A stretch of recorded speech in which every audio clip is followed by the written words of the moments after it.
ومن سيئات أعمالنا من يهده الله فلا مضل له ومن يضلل فلا هادي له أشهد أن لا إله إلا الله وحده لا شريك له وأشهد أن محمدا عبده ورسوله لا نبي بعده اللهم صل وسلم وبارك على رسول الله نبينا محمد بن عبد الله وعلى آله وأصحابه ومن والاه ولا حول ولا قوة إلا بالله أما بعد أيها الحاضرون أوصيكم ونفسي بتقوى الله فقد فاز المتقون فقد قال الله سبحانه وتعالى في عدة آياته منها أعوذ بالله من الشيطان الرجيم يا أيها الذين آمنوا اتقوا الله حق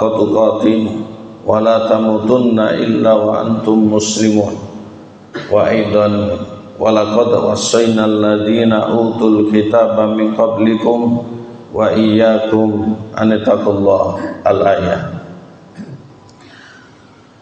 Hadratul muhtaramin yang kami hormati, yang kami muliakan, Bapak Ibu jamaah salat subuh Masjid Al-Ukhuwah yang mudah-mudahan kita senantiasa diberikan oleh Allah Subhanahu wa taala kemudahan dalam beribadah.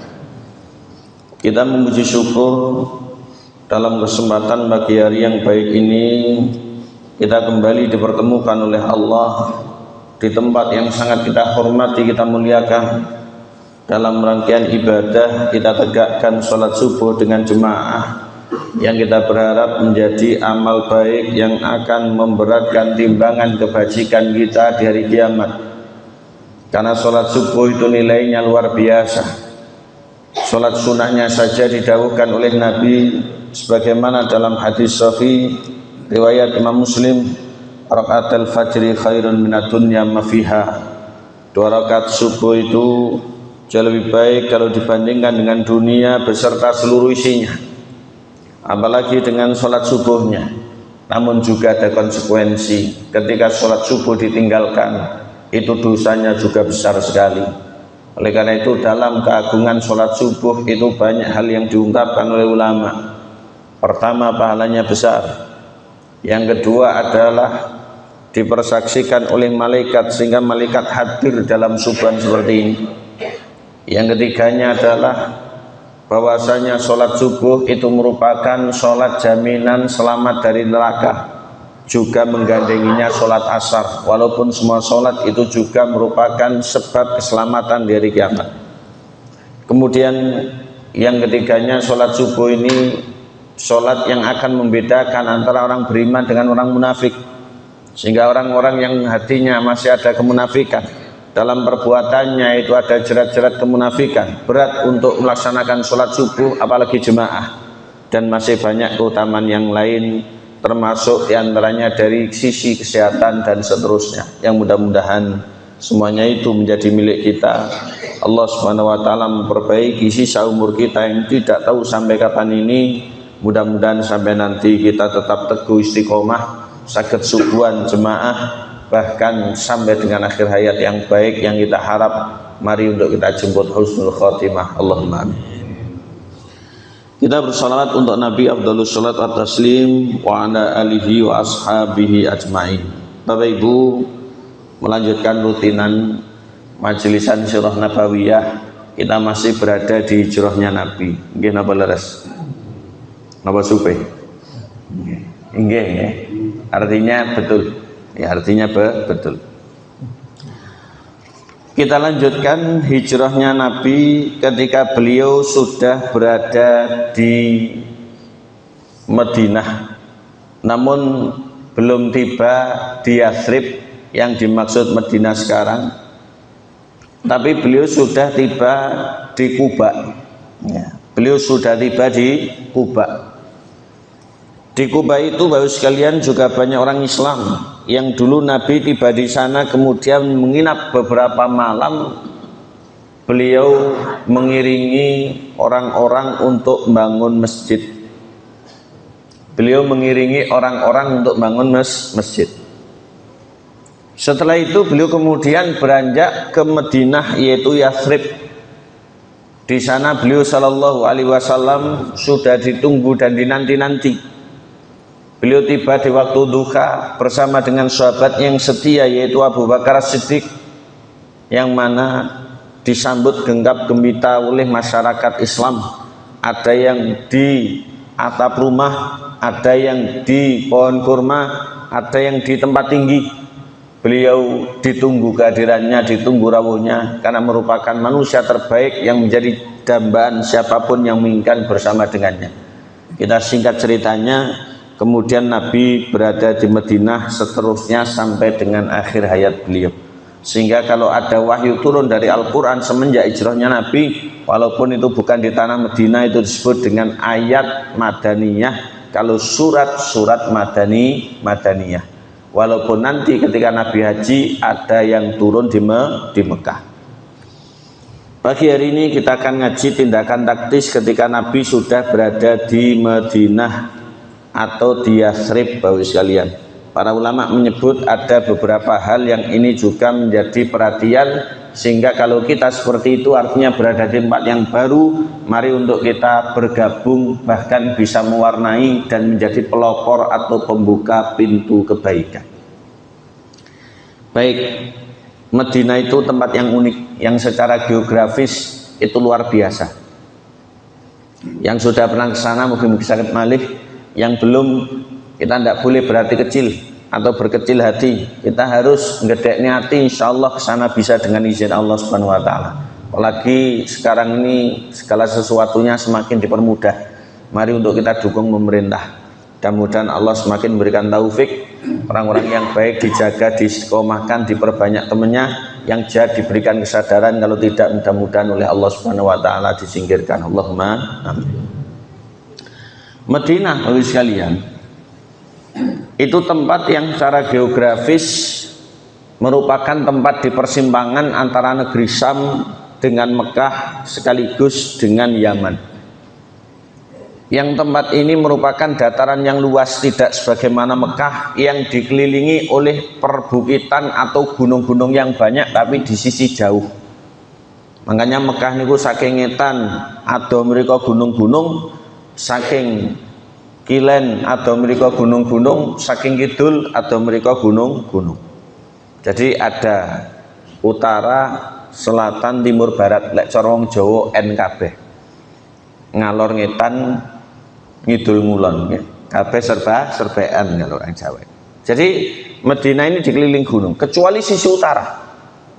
Sisi utara ini kosong, tidak ada perbukitan atau gunung yang mengitarinya. Inilah yang menjadi sebab dulu pas perang Ahzab atau Khandaq yang akan kita kaji kapan-kapan insya Allah, itu oleh Nabi digali parit agar musuh itu tidak bisa mendekat sampai menjamah Madinah, karena memang dari sisi utara itu seperti itu. Adapun dari timur, dari selatan, dari barat, Allah sudah menjadikan tempat ini benteng secara otomatis atau alami. Allah menjadikan alam itu menjadi pelindungnya. Allah menjadikan alam itu menjadi pelindungnya. Kemudian dari sisi kehidupan, jadi Madinah atau Yathrib, Bapak sekalian, kehidupannya itu dihuni banyak model orang. Karena itu tempat persimpangan, maka otomatis di situ banyak orang Arab yang mendalami wilayah tersebut, yang mana mereka ini nanti melebur menjadi umat Nabi yang disebut dengan kaum Ansor, bergabung dengan kaum Muhajirin yang menjadi teman Nabi ketika berhijrah, kemudian menjadi satu yang disebut dengan sahabat, yang jumlahnya mayoritas, ya, jumlah mereka mayoritas.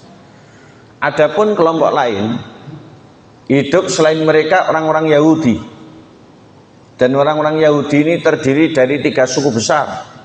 Yang pertama Bani Quraidah, yang kedua Bani Nadir, yang ketiga Bani Qainuqa.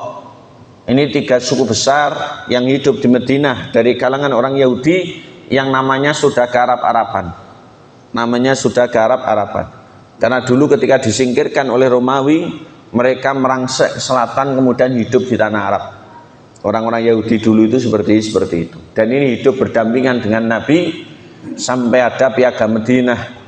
untuk menjunjung tinggi cinta tanah air, sampai pada akhirnya mereka berkhianat sehingga harus dikeluarkan bahkan disingkirkan dari tempat tersebut karena pengkhianatannya menginginkan Nabi, para sahabat dan orang Islam tidak usah ada di Madinah, sehingga mereka kompromi dengan orang-orang luar, utamanya dengan orang-orang Mekah yaitu orang Quraisy yang kafir dan dengan Bani Ghatafan. Ceritanya dulu seperti itu. Baik, kemudian dari sisi kehidupan ekonomi, jadi Madinah itu termasuk tempat dagang nggih, termasuk tempat ternak nggih, termasuk utamanya tempat ladang perkebunan atau tanaman. Sampai di sana ada kurma Nabi atau kurma ajwa. Di Madinah itu ada seperti itu. Ketika Nabi menjejak Madinah atau Yathrib, beliau saat itu langsung dongo. Sebagaimana Imam Bukhari punya riwayat, Allahumma barik lana fi Madinatina. Ya Allah, barakailah Madinah tempat kami ini. Kemudian berdoa lagi, wa fi muddina wa fi so'ina, pada ukuran tangan, yaitu yang digunakan untuk mengukur atau menimbang umumnya saat itu, kemudian pada ukuran kelipatannya tangan pula, sehingga mud itu adalah seperempat sok niku adalah 4 kali mud, yaitu laki-laki dewasa di zaman Nabi yang mengukur dengan ukuran tangan peres. Napa peres nih? Lunas atau tutup atas. Kemudian Nabi dalam doanya menambahkan barokatan ma barokatin, barokah yang diringi barokah, artinya yang tiada putus tiada habis, sehingga tempat itu oleh Allah diberkati dengan hari ini, dan tempat itu pula dijadikan oleh Allah sebagai tanah suci atas permohonan Nabi. Baik, kita lihat Madinah dan bagaimana Nabi di sana. Bapak Ibu yang kami hormati, ketika Nabi sudah berada di Madinah, Nabi kita yang mulia Shallallahu Alaihi Wasallam melakukan beberapa tindakan taktis dalam rangka untuk membentuk masyarakat yang baik, yang damai, yang hidup berkedaulatan. Karena Nabi adalah pemimpin kelompok mayoritas, maka secara de facto beliau itu adalah pemimpin umat yang paling ditaati, paling diagungkan, paling disegani, yang tidak bisa dibantah oleh siapapun, kecuali Nabi meminta pertimbangan. Disebutkan sebelum melakukan tindakan ini perlu diketahui Madinah dengan berbagai macam tadi itu hidup orang ketiga. Ada orang Islam, ada orang kafir, hidup orang ketiga. Kira-kira wong nopo nih? Jadi ada orang Islam, ada orang kafir, yang ketiganya ini yang nopo? Ya. Makanya nggak mau sholat subuh mereka ini. Ya. Yang nopo?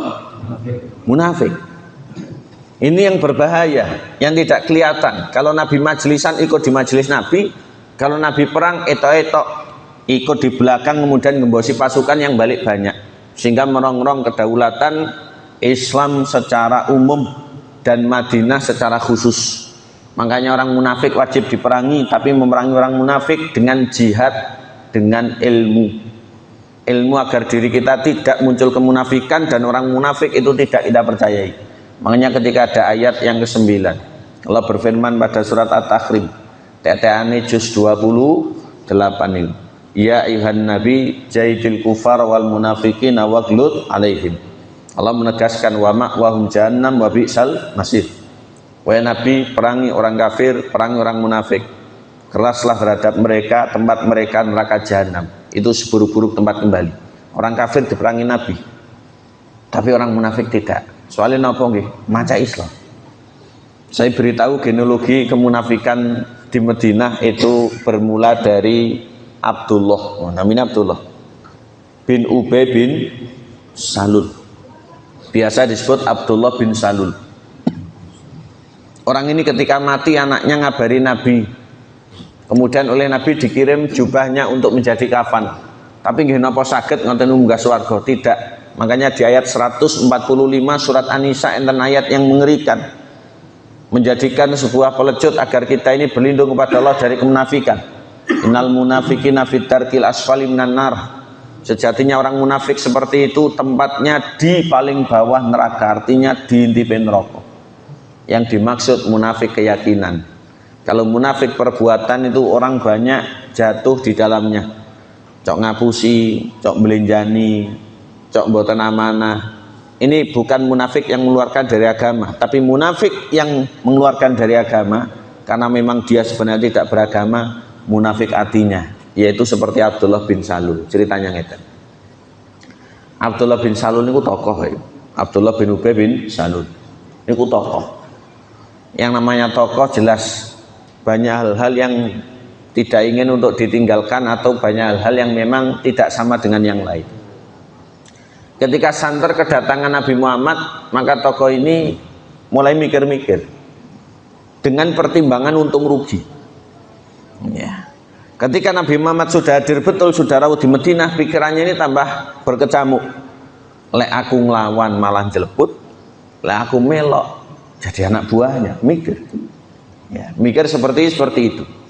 Akhirnya ketika Nabi tiba di Madinah, beberapa waktu dia menentukan pilihan ditimbang untung rugi untuk berada di barisan Nabi. Bersahadat itu makanya di awal surat Al-Munafikun itu Allah yang mempersaksikan hati mereka. Idza ja'al munafikun dan seterusnya.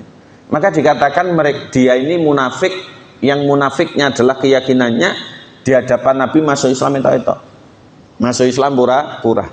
Masuk Islam lisannya tidak dengan hatinya, sehingga tidak senang dengan Nabi, tidak senang dengan orang Islam, tidak senang dengan agama ini. Dalam kesempatan dia bisa menggunting dalam lipatan, ini kundang ditandang. Ini bahayanya orang munafik, makanya disebut musuh dalam selimut. Dan bergabunglah Abdullah bin Ubay bin Salul dalam rombongan sahabat, sehingga ya disebut kancane Nabi Muhammad, tapi tidak sahabat, sehingga tidak ada satupun hadis dari Abdullah bin Ubay bin Salul. Diriwayatkan dari Abdullah bin Ubay bin Salul radhiyallahu anhu. Soalnya napa? Ketika berada di majelis Nabi punya kepentingan sendiri. Mboten nyimak hadis, mboten nyimak ilmu, mboten nyimak agama, nggih mboten apal jelas. Wong saking kuping mlebu terus metu malih. Sehingga tidak ada ilmunya menjadi tidak barokah, wawasannya tidak menjadi barokah, duduknya dengan Nabi tidak menjadi keutamaan, sehingga Islamnya tidak bermanfaat sama sekali. Matinya pun masuk neraka. Ada ayat di surat An-Nisa 145. Mulai 40-an itu ada cerita-cerita tentang kemunafikan. Lek sholat pripun, lek ngenten pripun dan seterusnya. Baik, kita lanjutkan. Tindakan Nabi ketika berada di Madinah. Pertama, Ibu, membangun masjid Nabi. Ini yang pertama. Bina'ul masjid, membangun masjid Nabi. Ulama ada yang menyebut setelah 8 hari beliau rawuh di Madinah. Yang mana masjid itu dulu merupakan lahan bongkotan yang banyak pohon gorkotnya, yang milik orang Yahudi kemudian dibeli, yang sebagiannya ada kuburannya sehingga dipindahkan. Ya, sehingga kuburan buatan barang damel masjid. Maka masjid ini dibangun dengan panjang dan lebar yang persegi, yaitu kalau diukur meter sekitar 40-an meter kali 40 meter. Ya. Yang kemudian dibangunnya itu dalam bentuk gotong royong bersama, Nabi turun tangan, sehingga dalam beberapa hari itu kemudian selesai dengan sederhana, tapi itu menunjukkan yang pertama, guyub rukun serta ukhuwah atau solidaritas umat Islam sudah mulai kelihatan. Sehingga orang Yahudi mikir-mikir, orang munafik ya tambah wedi, tambah melok. Nah, ya. Masjid ini disebut sebagai Masjidun Nabi kalau mudhaf ilaih, tapi kalau disifatkan menjadi Al-Masjidun Nabawi. Al-Masjidun Nabawi. Masjid ini memiliki pintu, tapi atapnya terbuka dengan sederhana, sehingga dari pintu yang tidak ada kusennya, yang tidak ada daun pintunya, itu orang keluar masuk bebas, termasuk enten Arab Badui melebet moro-moro pipis. Hadisnya kan itu. Ya, disebutkan dalam kitab Bulughul Maram.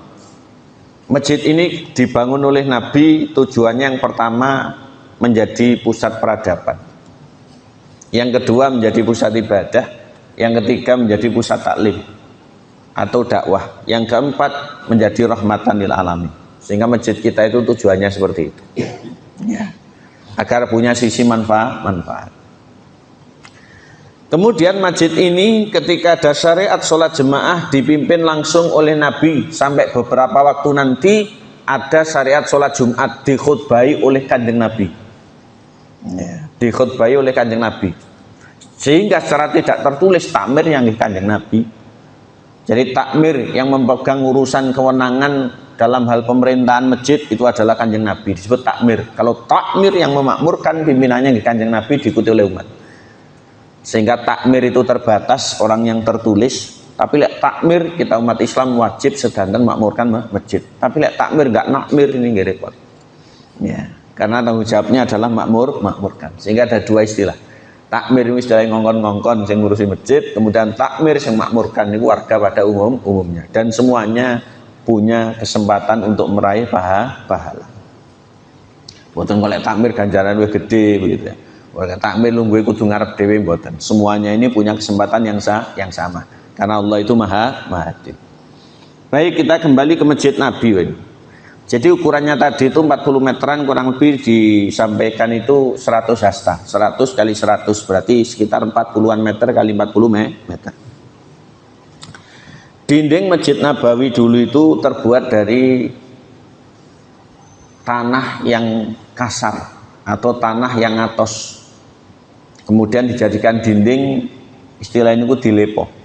Ya, dan Madinah itu bukan tanah gerak sehingga gampang, tidak sebagaimana Mekah. Maka dikatakan masjid ini merupakan masjid ketiga yang dibangun di dunia. Masjid keempat yang dibangun di dunia. Walaupun di sebagian disebut masjid ketiga. Masjid keempat kenapa? Karena masjid Mekah Ka'bah pertama, kemudian Baitul Maqdis Palestina, Masjid Aqsa mereka yang kedua, ketiganya Masjid Kuba nih, baru yang keempatnya adalah Masjid Nabi atau Masjid Nabawi. Masjid terbangun sudah satu amal besar Nabi untuk menjadikan tempat tersebut sebagai center dunia itu sudah mulai kelihatan dan Allah memberikan kemudahan.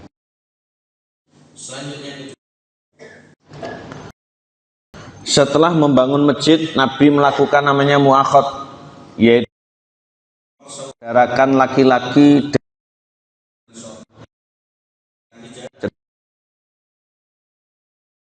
tidak muhajirin atau ansor, muhajirin dengan ansor. Jumlah mereka terbilang banyak, 90 orang sehingga 45 pasang. Dianggap dulur cedek. Contoh, saya beri contoh. Sebagaimana sebutkan dalam hadisnya Imam Bukhari. Saking muhajirin, ada sahabat hebat namanya Abdurrahman bin Auf. Ini nggih pantas dados khalifah. Orang-orang ngomong seperti itu. Sehingga sepeninggal Umar, jane Abdurrahman bin Auf. Tapi beliau tahu diri. Utsman mawon sing luwih utama.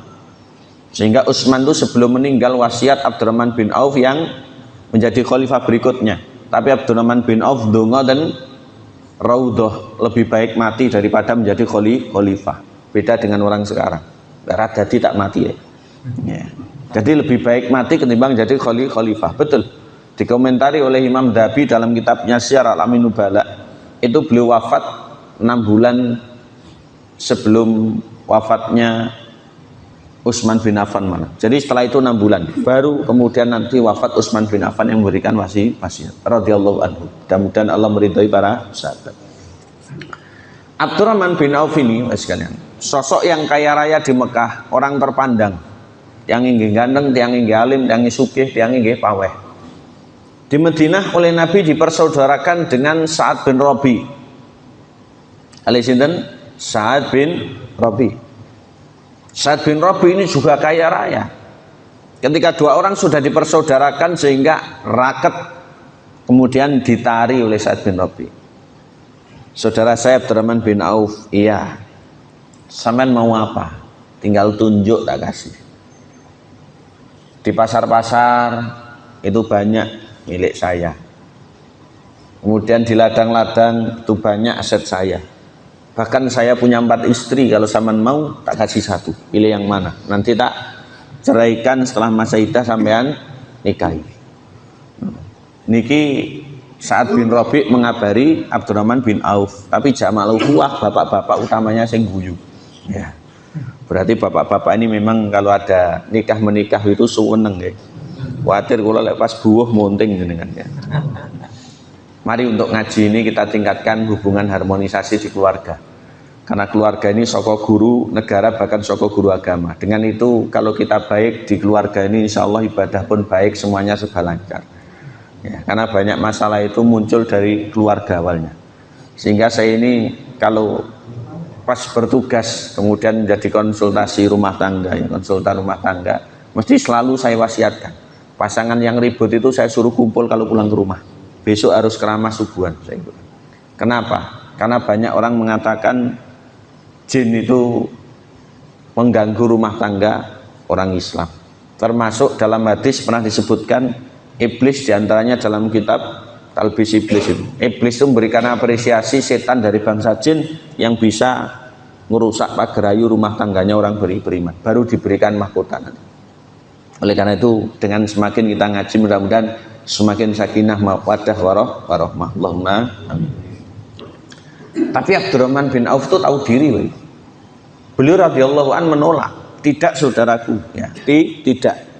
Ya, beliau menolak, bukan haji mumpung kemudian oleh Nabi sudah dipersaudarakan semaunya, ini tidak. Tunjukkan saya pasar saja. Subhanallah. Akhirnya dari pasar itu Allah memberikan rezeki bahkan banyak luar biasa.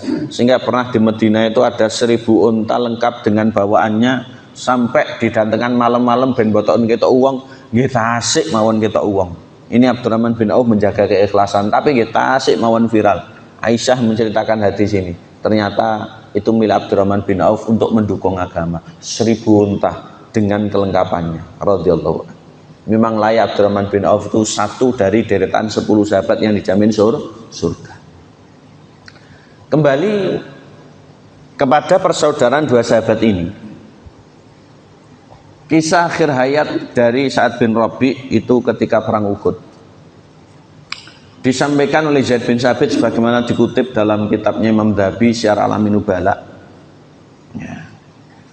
Zaid bin Sabit itu orang yang termasuk ahli Quran yang oleh Abu Bakar ditunjuk untuk mengkodifikasi Al-Quran. Artinya mengumpulkan Al-Quran dari seluruh jalur nantinya menjadi mushaf seperti itu.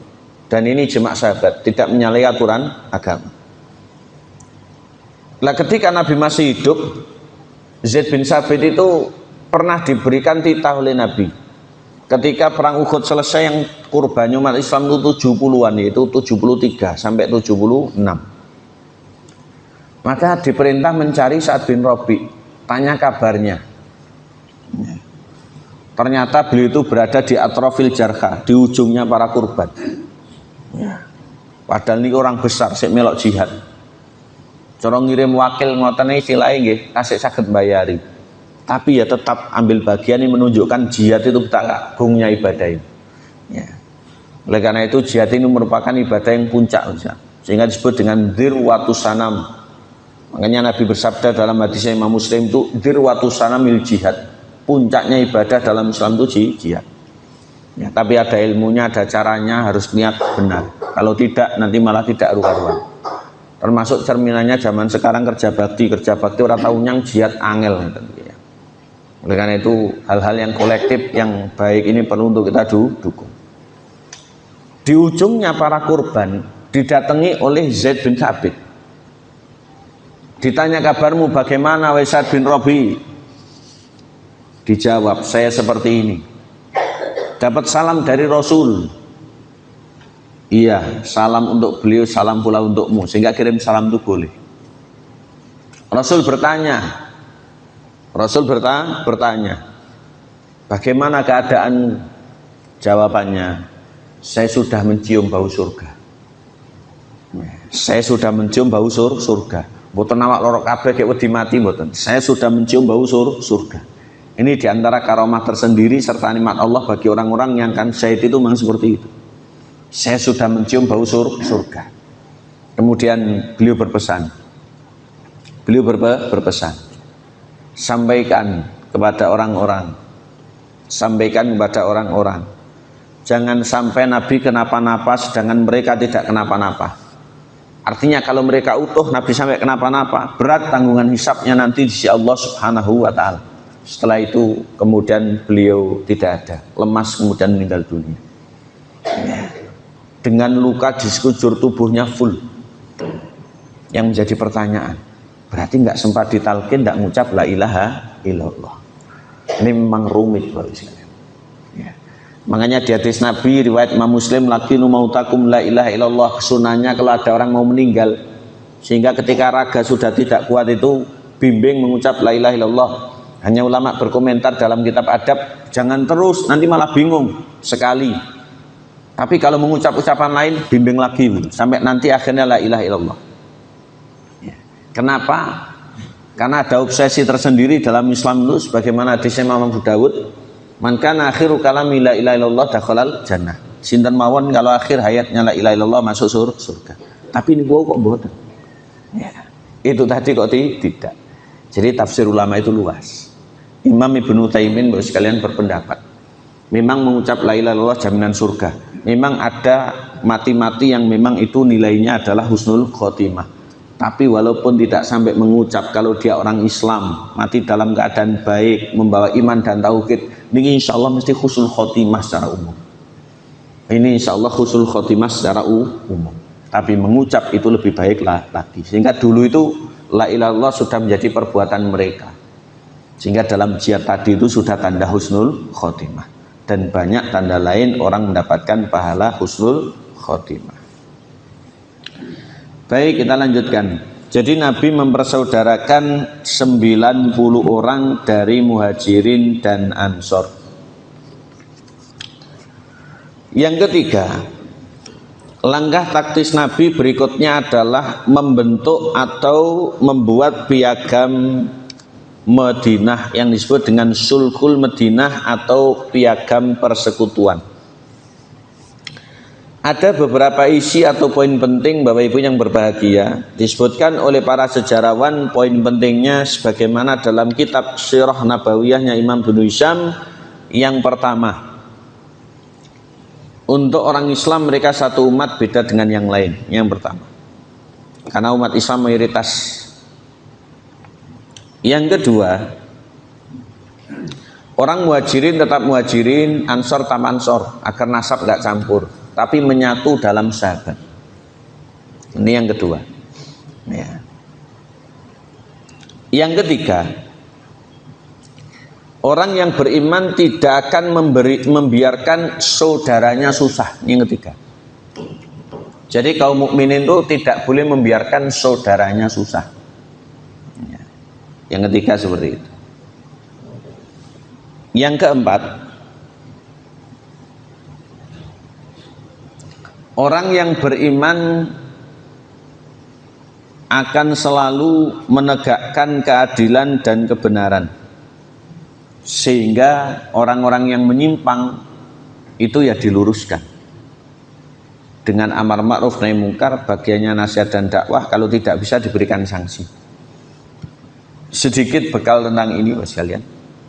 Allah berfirman pada ayat 110 surat Ali Imran, ayat terkenal, kuntum khaira ummatin ukhrijat linnas ta'muruna bil ma'ruf wa tanhauna 'anil munkar wa tu'minuna billah. Kita ini umat terbaik yang dikeluarkan untuk manusia, selalu amar ma'ruf nahi mungkar dan lazim iman kepada Allah. Jadi kita yang dimaksud dulu sahabat Nabi. Karena khitabnya ayat ini Nabi kepada sahabat. Firman Allah ini sampaikan Nabi kepada sahabat. Sehingga orang kalau pengen baik ya seperti itu. Yang dikeluarkan untuk manusia artinya menjadi manfaat. Buatan menang tapi nggak ubah. Ya. Menjadi manfaat. Maka manfaat untuk pribadi itu belajar, manfaat untuk orang lain itu menularkan. Sehingga sabda Nabi, khairukum man ta'allamal Qur'an wa 'allamah. Hadisnya Imam Bukhari disambungnya buku Iqra. Sebaik kalian yang belajar Quran untuk dirinya dan mengajarkannya. Sama dengan hadis Nabi riwayat Imam Ahmad, khairun nas anfa'uhum linnas. Manusia yang baik itu yang manfaat bagi yang lain. Maka kalau ilmu manfaatnya adalah menjadi wasilah untuk disebarkan, orang lain ngerti. Demikian pula kalau harta manfaatnya adalah untuk sebagiannya disedekahkan untuk mendukung baik agama maupun kaum muslimin. Demikian pula hal yang lain banyak. Sehingga kalau kita ulama, kita ustadz, maka kita menjadi wasilah hidayah. Kalau kita pemerintah, penguasa atau pejabat, kita menjadi wasilah keadilan. Kalau kita adalah orang yang gerak dalam hal yang sifatnya adalah pendidikan, wasilah untuk wawasan agar orang sukses. Demikian pula untuk medis, wasilah kesembuhan agar orang itu bisa kembali sehat untuk ibadah dan bertanggung jawab. Demikian pula kalau kita adalah orang bisnis atau pedagang dan yang lain, wasilah menyediakan kebutuhan orang. Masalah untung rugi itu pun enten garis. Yang penting kita ini berusaha untuk memenuhi kebutuhan orang. Insyaallah barokah. Ini diantara ukhrijat linas. Kita ini dikeluarkan bagi manusia. Amar ma'ruf nahi mungkar selalu menjadi identitas, dan beriman kepada Allah itu wajib. Ini menjadi perbincangan. Amar ma'ruf nahi mungkar. Bekal amal ma'ruf nahi mungkar.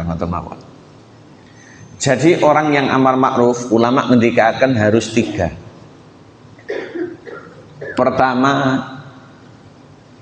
ikhlas. Orang yang amar ma'ruf nahi mungkar itu harus 3. Pertama, ikhlas. Karena ini wilayah ibadah, kalau ada perang batin sehingga ada tendensi tertentu nggih muspro. Lek namung amar ma'ruf nahi mungkar golek FYP damel napa FYP? Yang muda-muda apa FYP? Ben viral tok nih. Ya percuma. Yang mboten asal ganjaran.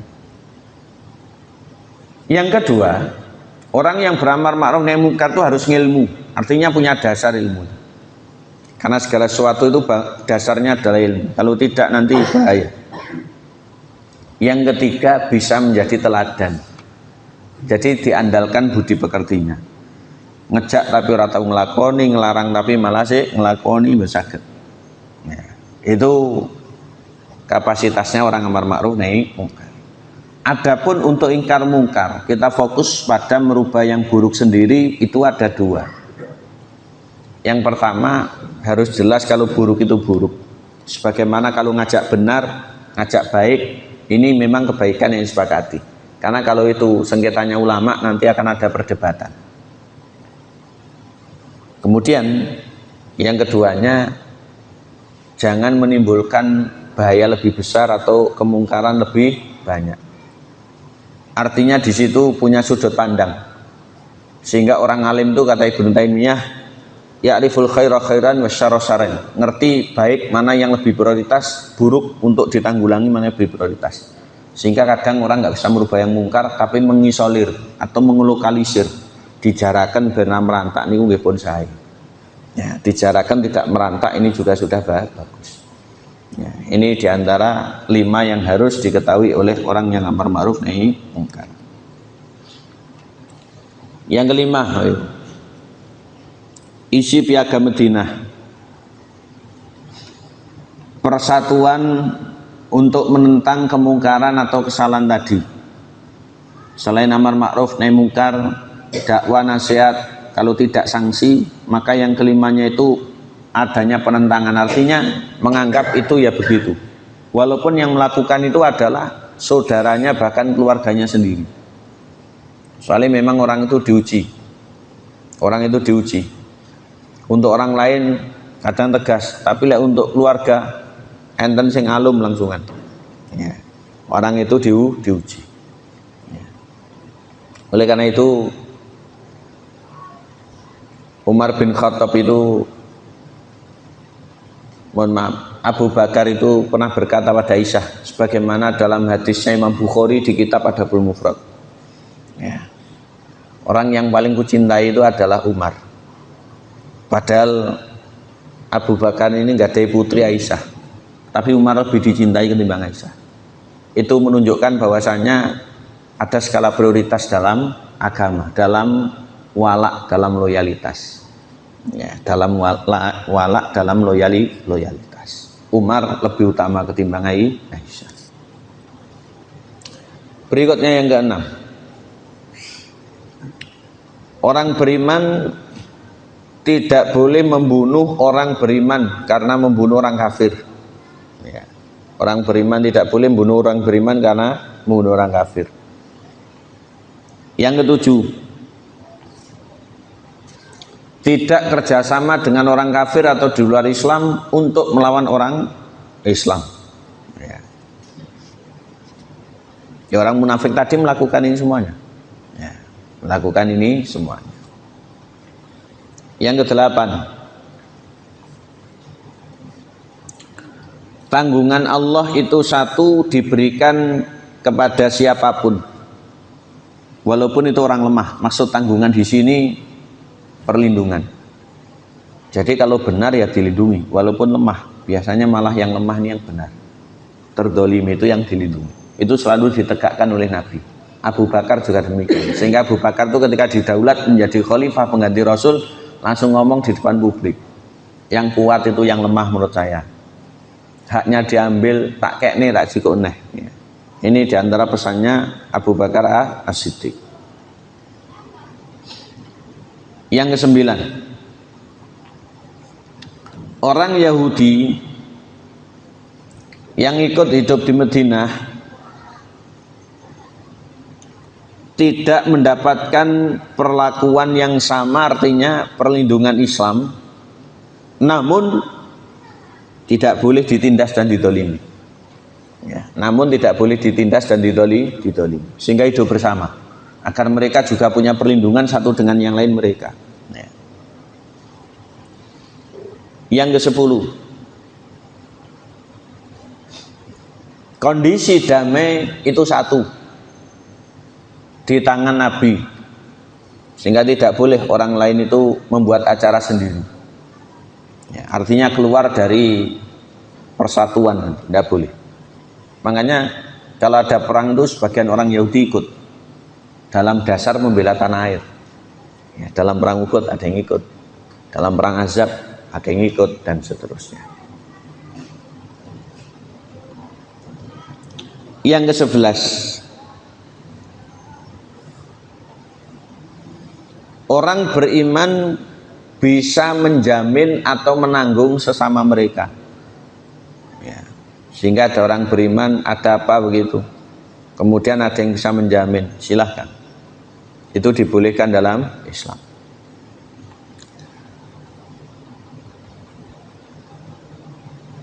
Yang ke-12, orang musyrik atau di luar Islam di Madinah tidak boleh kompromi dengan orang Quraisy Mekah. Ini yang dilanggar. Dia harus kerjasama dengan orang beriman yang sama-sama hidup di Madinah. Tidak boleh kerjasama dengan orang Quraisy di Mekah. Tapi Yahudi itu banyak cara. Kalau dunia ini ada 6 arah, Yahudi itu 8. Ya, caranya seperti itu. Dari samping-samping atau depan belakang, atas bawah, itu secara umum Yahudi itu punya sisi-sisi yang menggok. Dari zaman Nabi itu sudah seperti itu. Selanjutnya,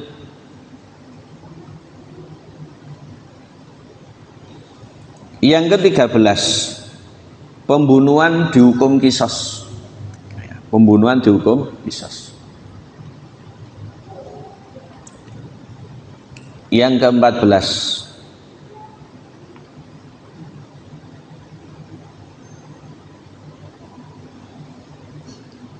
tidak boleh menolong perbuatan yang menyimpang dari syariat, yang secara muamalah maupun ibadah ini masuk dalam kategori bid'ah. Jadi bid'ah itu masuk dalam muamalah maupun ibadah. Ibadah itu menyembah Allah dengan tidak cara Nabi. Kalau muamalat itu ada sisi akad-akad yang tidak syar'i. Ya, ini namanya perbuatan menyimpang. Selanjutnya yang terakhir, yang ke-15, segala bentuk perselisihan dikembalikan pada agama, yaitu pada Allah dan Rasul. Makanya ada ayat 63 surat An-Nisa. Fala wa rabbika la yu'minuna hatta yuhakimuka fima syajara bainahum. Ya. Demi Allah, demi Tuhanmu Nabi, mereka itu tidak beriman. Ya. Sampai menjadikan engkau pemutus, pengadil atau barometer perselisihan di antara mereka. Hatta la yajidu fi anfusihim harajan mimma qadaita wa yusallimu taslima. Sampai mereka mendapati dalam diri mereka tidak ada berat, mereka berserah dengan setulus-tulusnya. Ini baru beriman. Selanjutnya yang terakhir, tindakan Nabi sekalian setelah beliau berhijrah. Pertama tadi bangun masjid sudah, keduanya mempersaudarakan umat Islam nggih, ketiganya adalah membangun atau membentuk piagam Madinah nggih. Sekarang yang keempat, memberikan sabda-sabda yang sifatnya itu adalah kehidupan bermasyarakat. Artinya hal-hal yang bersifat guyub rukun atau ukhuwah atau solidaritas, sehingga terbentuk masyarakat madani itu seperti itu. Kalau tidak seperti itu tidak akan terbentuk. Oleh karena itu Nabi itu adalah orang yang nomor satu yang wajib dijadikan teladan dalam hal mulai kepemimpinan, kemudian birokrasi dan lain sebagainya. Bahkan agama itu ya utamanya yang paling wajib. Cara dadi RT nggih manut Kanjeng Nabi, dadi RW manut Kanjeng Nabi, sampai yang paling tinggi birokrasinya itu juga harus manut Nabi. Karena di Madinah itu Nabi yang menghandle semuanya. Nabi memberikan sabda-sabda untuk hidup ini bisa bermasyarakat, hidup ini bisa bersosial, hidup ini bisa bekerja sama guyub rukun. Sabda beliau yang pertama disampaikan oleh Abdullah bin Salam. Karena Yahudian ini dulu orang Yahudi, Pak Ibu, membawakan riwayat disampaikan oleh Imam Tirmidzi. Kata Abdullah bin Salam, ketika Nabi tiba di Madinah aku ikut. Saat itu masih Yahudi. Dari namanya sudah baik. Karena berita santer bakal ada Nabi ke sini, sehingga orang-orang Yahudi itu penasaran. Karena selama ini yang diharap nabinya itu dari kelompok mereka, ini kok dari kelompok Arab gitu. Nabi ketika di Madinah itu sabdanya menunjukkan, Ayyuhan nas afsus salam. Ya. Wahai manusia tebar salam. Wa imu ta'am bagi makan. Wasilul arham sambung kekerabatan. Wasallu billaili wa nasuniyam. Salatlah malam saat orang terlelap. Tadkhulunal jannata bisalam, kau akan masuk surga selamat. Salam internal umat Islam, bagi makan umum publik siapapun. Kemudian silaturahim juga kepada orang kafir pun selama tidak musuh Islam. Kemudian banyak sholat malam. Ini 4 wejangan Nabi. Kalau diamalkan sama-sama berat. Ya, salam saja kadang lah ini mboten tepak wangel metu. Nggih napa nggih? Jawab nggih angel metu. Nggih napa? Kudu numpak nyati dhisik. Penake dadi ustaz salam sing jawab kathah ya. Mengke kula akhiri salam. Sabarien dilungkas surup. Ngaji 3 wulan pisan kok nggih. Kudu rada suwi. Ngantuk napa mboten niki? Jujur. Ngantuk ya. Saya juga ngantuk tidur jam 1. Ajeng tidur jam-jam 10 larone mubal sak omah. Saya suwempro dulu tak umpulne kena sak kresek. Memang rumah saya ini rayapan. Ya, belum pernah direnovasi yang belakang itu. Jadi muncul laron. Tapi tidak apa-apa. Sampai istri saya ngomong, "Jane laron ini gunanya apa ya?" Ya. Mungkin karena bingung laron banyak dan alergi serangga. Akhirnya kula dem-dem. Gunane ya ben ora turu ya. Laron metu. Guna terdekat sing ade iso mikir. Nek ning desa-desa ya tutul pitik, tutul manuk, tutul mentok ya, dan seterusnya. Arek-arek kena ke mancing oleh wader lek laron. Kemudian ada guna-guna begitu ya. Ge apa gunane ya ben ora turu saya. Berikutnya. Yang kedua, sabda Nabi masih tentang himbauan agar kita ini bisa hidup bermasyarakat yang baik. Beliau menyebutkan sebagaimana dalam hadisnya Imam Muslim, la yadkhulul jannata man la ya'manu jaruhu bawaikohu. Tidak akan bisa masuk surga orang itu yang tetangganya tidak aman darinya. Tiang sing tukang ngganggu ridu awon ini musyakat munggah swarga. Ya. Selanjutnya sabda Nabi yang ketiga, al muslimu man salimal muslimuna min lisani wa yadihi. Hadis riwayat Imam Bukhari. Orang Islam sejati itu yang orang Islam lain selamat saking lambene, saking tangane. Artinya mboten ganggu tadi. Ya. Artinya seperti itu. Ini perlu ditempel nih di gerbang perumahan ya. Al muslimu man salimal muslimuna min lisanihi wa yadihi. Lek kula tak templekne samping omah ya. Kemudian saya tulisi Agung Fam dengan das kambing sing mboten enten matane ya. Mripatnya tidak ada. Kemudian saya tulisi Agung Fam ya. Al muslimu man salimal muslimuna min lisanihi wa yadihi. Soalnya kadang enten sing nyacat dodol wedhus ora niat dodol kurban. Kudune lak mendino nyediake kos sate gule dan yang lainnya. Saya jawab mendino tenagane monting gitu kan. Berikutnya yang keempat. Sabda Nabi untuk menghimbau lagi. Beliau menyampaikan sebagaimana dalam riwayat Imam Bukhari, la yu'minu ahadukum hatta yuhibba li akhihi ma yuhibbu li nafsihi. Ya. tidak beriman sempurna di antara kalian sebelum menyukai untuk dirinya sebagaimana untuk saudaranya, atau kebalik, menyukai untuk saudaranya sebagaimana untuk dirinya. Ya, artinya orang lain itu kita tepaknya dewi, buatan bareng, kemudian sakarpe dewi, lek maringi ngoten, lek omong nggih ngoten, kemudian lek bersikap nggih ngoten dan seterusnya. Kadang kan orang tidak semena-mena, ini tidak boleh. Selanjutnya, Nabi juga menghimbau dalam sabdanya yang kelima, diriwayatkan oleh Imam Muslim, al-mu'minuna karajulin wahid, in istaka ainuhu istaka kulluh, wa in istaka ra'suhu istaka kulluh. Orang beriman itu seperti satu kesatuan tubuh. Kalau anggota tubuh misalkan matanya sedang sakit, yang lain ikut merasakan, atau kepalanya sedang sakit, yang lain ikut merasakan. Ya, itu orang beriman itu satu kesatuan. Kemudian sabda Nabi yang keenam masih mirip dengan ini sebagaimana dalam riwayatnya Imam Bukhari Muslim, al-mu'minu lil mu'mini kal bunyani yashuddu ba'duhu ba'dha. Orang beriman itu bagi yang lain seperti bangunan saling menopang, yashuddu ba'duhu ba'dha, saling menopang, saling menguatkan. Enten sebagian jaga, enten bagian tembok, enten bagian genteng dan yang lain. Enten saged ngeten dan variatif, dan semuanya untuk mendukung kesatuan dan persatuan. Yang ketujuh, sabda Nabi agak meningkat. Ya.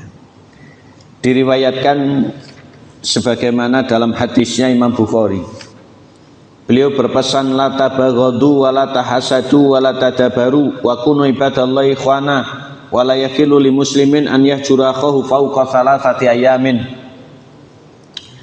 Jangan kalian saling benci, jangan pula saling dengki, jangan pula saling membelakangi. Membelakangi ini maksudnya satru. Mboten wawu. Jadilah hamba Allah yang bersaudara, dan tidak halal orang Islam mendiamkan saudaranya melebihi 3 hari. 1 kliwat telung dinten mboten paham. Ya. Tidak boleh. Yang ke-8, pesan Nabi masih seperti itu. Diriwayatkan dalam hadisnya Imam Bukhari Muslim, al-muslimu akhul muslim, la yadlimuhu wa la yuslimuhu, wa man kana fi hajati akhihi kana Allahu fi hajatihi, wa man farraja an muslimin kurbatan farajallahu anhu kurbatan min kurabati yaumil qiyamah, wa man satara musliman satarahullahu yaumil qiyamah. Orang Islam saudara bagi yang lain, tidak boleh mendolimi, tidak boleh pula menyerahkan pada musuh, mengorbankan bareng. Ya. Kanyun sewu, kadang ada orang itu yang tidak punya pertimbangan atau tidak mikir saudaranya ada yang dikorbankan. Ini dosanya gede sekali. Ya. Entah itu apa bentuknya, ini dosanya besar. Ya. Oleh karena itu Nabi menutup celah ini agar kita menjadi kehidupan atau masyarakat kita kehidupannya itu kehidupan yang guyup. Jadi orang Islam tidak boleh dolim, orang Islam itu tidak boleh menyerahkan saudaranya. Maka siapa yang memenuhi hajat saudaranya, Allah penuhi hajatnya. Saya teringat hadisnya Imam Ibnu Asakir, diceritakan oleh gurunya Ibnu Katsir ini. Suatu ketika di bulan Ramadan, Abu Hurairah itu itikaf di masjid Nabi. Nah, saat ini itikaf ngebayari larang umroh Ramadan mereka. Abu Hurairah itikaf, dilihatnya orang di pojok masjid itu dalam keadaan bingung. Didatangi, kenapa dulur? Dia punya kebutuhan, punya tanggung jawab, punya masalah dan yang lain. Oleh Abu Hurairah digandeng keluar tangannya, akan dipenuhi kebutuhannya. Maka orang itu menolak. Mboten usah sahabat Nabi, iman-iman jenengan batalaken itikafi. Tidak, saya mendengar Nabi bersabda, perjalanan seorang muslim memenuhi kebutuhan saudaranya, menebar manfaat itu lebih baik dari itikaf di masjid Nabi sebulan. Hadisnya Ibnu Asakir, gurunya Ibnu Katsir. Lebih baik dari orang itikaf di masjid Nabi selama satu bulan. Ya, ini yang perlu kemudian untuk kita marakkan. Selanjutnya, Nabi menyampaikan siapa yang mengatasi kesulitan orang Islam, niscaya Allah akan menghilangkan darinya kesulitan dari kiamat. Dan siapa yang menutupi aib saudaranya, Allah akan tutup aibnya dari kiamat. Dan aibnya nggih disimpan. Enten tiang ngorok nggih mesti cerita. Usah cerita. Enten tiang ambune enggak enak usah cerita. Aib. Enten tiang panuwun ndak usah cerita. Masya Allah ku lingguh karo ambune enggak enak misalkan. Ndak usah cerita. Niki aib. Karena kalau diketahui itu tidak suka. Biasanya orang yang gampang cerita niku nggih sing dijak omong ceritane kapan-kapan. Betul tidak Ustaz? Oleh karena itu ini mari untuk kita hindari. Kalau kita menjadi cerita tidak apa-apa, tapi ya kita harus introspeksi untuk berubah.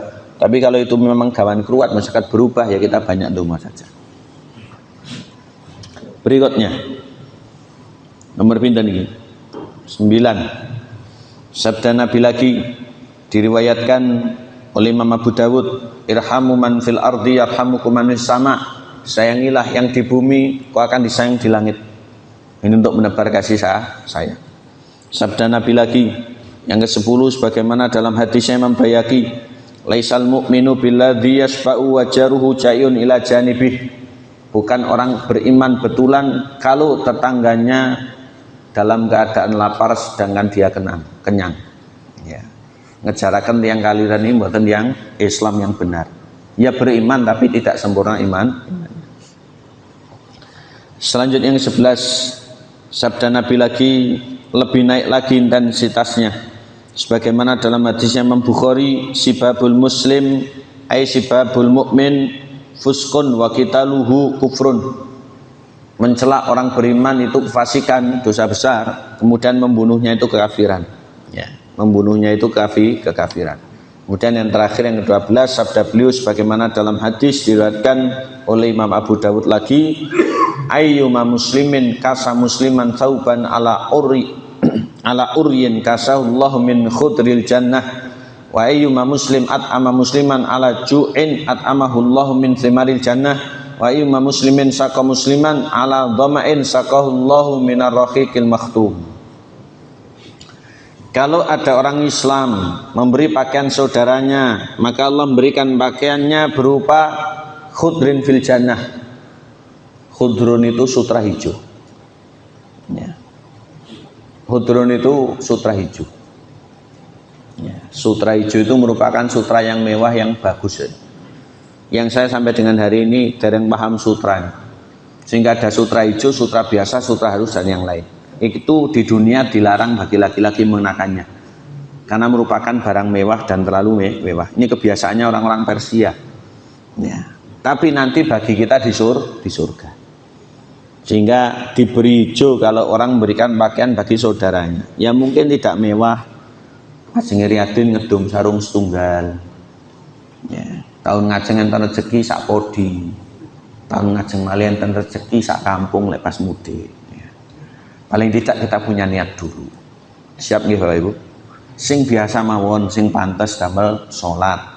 Ya, mboten usah kita ke sarung, awas lho ora sembayang. Ndak usah ngancam-ngancam. Tiang pun paham ya, Mbak.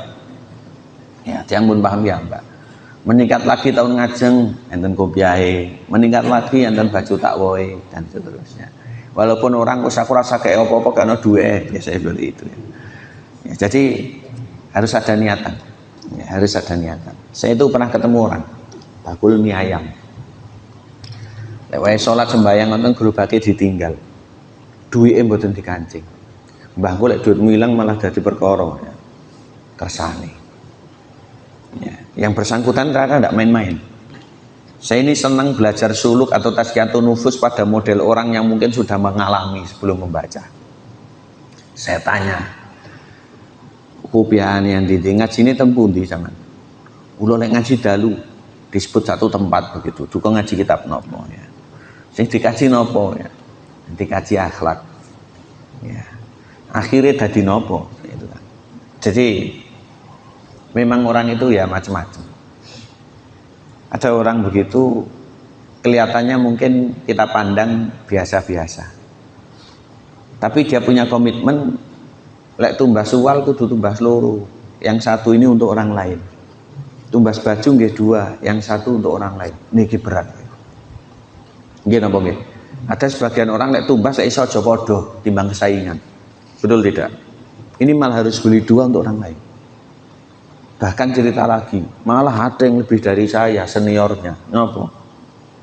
Ketoke kos, ngejak anak istrinya. Tapi dia itu menang-menang lumpuk-lumpuk beli tanah dan ninggali uang warga situ untuk bangun langgar tanpa diatasnamakan dia, baru nanti pindah kos lagi. Bah niki angel limbah itu kan. Saya tidak ikut ngaji ini sampai niki angel modelnya saya. Angel tenan iki. Bakul mie ayam. Mudah-mudahan panjang umurnya. Tapi pikir-pikir saya ngenangan dari rumah, belum bisa saya. Ya, paling kupluk, paling sandal jepit. Sing ngoten niku diangel. Ya. Makanya tadi Sa'ad bin Rabi sampai apa Abdurrahman bin Auf mau dikasih. Kadung dulur nih. Ya, sudah kadung beriman. Kita kembali. Nabi di sini menyampaikan siapa yang memberi untuk saudaranya pakaian, Allah akan beri baginya sutra hijau di surga. Jamin masuk surga orang ini. Dan siapa yang memberi makan saudaranya, Allah akan beri makan buah-buahan di surga. Ya, mungkin mampunya 1 bungkus, nanti ya semakin ditingkatkan. Dan sedekah itu banyak fadilahnya sekali. Enten juragan gede Sidoarjo riyen melok tiang, kok sampai nyumbang masjid ini kuat ah. Saya bertanya bukan bagaimana suksesnya, saya bertanya masa lalunya. Itu jadi tanya suksesnya tapi masa lalunya. Ajeng tanya suksesnya kok dikira ustadi kedunyan pengen melok gitu ya. Saya tanya, dien pripun biasa. Lorian susah ya, sudahnya begitu. Ya kabeh wong susah gitu kan. Jadi dulu itu ikut orang kalau Jumat itu sangunya 10.000. Belikan bensin saat itu masih 6.000, jatahnya makan siang boten dimakan. Ngombe tok. Tangewu ini damel tumbas sekul didumwong ning dalan. Langsal 2 ya 2, angsal 1 kasih orang. Itu terus yang dilazimkan. Niate nopo? Niate yes, bantu tiang. Allah rubah hidupnya. Asetnya sekarang gudangnya banyak di Sidoarjo. Allah rubah hidupnya. Ini wow. Ya, amalnya seperti itu. Teringat hadis Nabi, orang yang memberi makan saudaranya, Allah beri nanti makan buah-buahan di surga. Dan orang yang memberi minum saudaranya, Allah beri arak murni yang tidak mabukkan di surga. Karena di surga itu ada 4 minuman. Arak murni tidak memabukkan. Pengen mboten? Ya kita pengen, tapi saat ini mboten. Sabarin. Makanya yang gak ada rezeki ini orang sing mboten ngertos hukumnya terus tobat terus akhirnya baik dapat lagi di sana. Tapi lek ngertos hukumnya terus engko tobat, nggih lek saged tobat. Lagi ngombe rong glegekan moro mboten enten lak dadi masalah. Makanya khamr itu boleh. Ya boleh loh ini, jangan dipotong videonya ya. Itu kalau darurat. Daruratnya nopo? Ya, darurat itu bukan nopo nggih, bukan seneng-seneng, bukan hobi, bukan nyenengi wong. Darurat itu ngeten. Makan keseretan atau keselalapan. Lek mboten minum mati. Ndak ada minuman kecuali tumbas galon beda RT. Atau nggak ada air miliblas kecuali got niku. Lek enten air tempat wudu langsung glogok tempat wudu. Tapi kalau nggak ada apa-apa, di depannya ada khamr, secukupnya untuk bisa dorong. Kersane sego niku mlebu.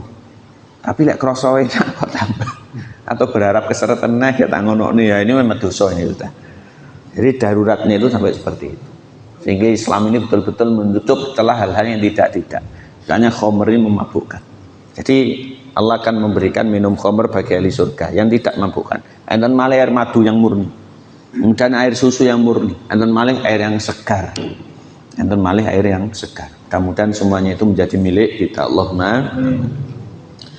Bapak Ibu, jadi itu tadi 4 hal tindakan Nabi kita yang mulia Sallallahu Alaihi Wasallam yang mudah-mudahan bisa kita teladani sehingga ketika kita dimanapun mari untuk menebar manfaat kita juga menjaga kedaulatan tempat serta kita mendukung apa yang ada di negeri kita berpijak sehingga istilahnya itu dimanapun dia berpijak di situ langit dijunjung. Kita harus menjadi orang yang punya identitas sekaligus menjadi orang yang betul-betul bertanggung jawab dengan agama kita ini. Insya Allah kita ngaji lagi, mudah-mudahan ada kesempatan kita akan mulai ngaji tentang perang dengan mukaddimahnya. Barakallahu fikum, saking ulal patipun walafu minkum. Mari kita usaikan majlis dengan baca doa subhanakallahumma bihamdika asyhadu alla ilaha illa anta astaghfiruka wa atubu ilaik. Allahumma fiqh lakum wa akhiran wassalamualaikum warahmatullahi wabarakatuh.